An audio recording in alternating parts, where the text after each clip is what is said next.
This is a new Mi pad I received from gearbest, and I have a problem that the home buttons are not working properly. Let's see, for example, now they are on. I try to touch the home button, it doesn't work.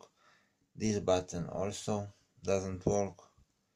I need to press for a long time and it also does not work. It's almost dead home buttons.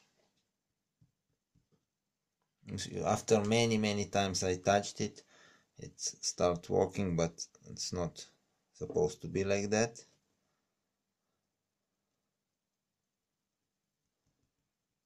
You can see nothing happens after I touch again and again.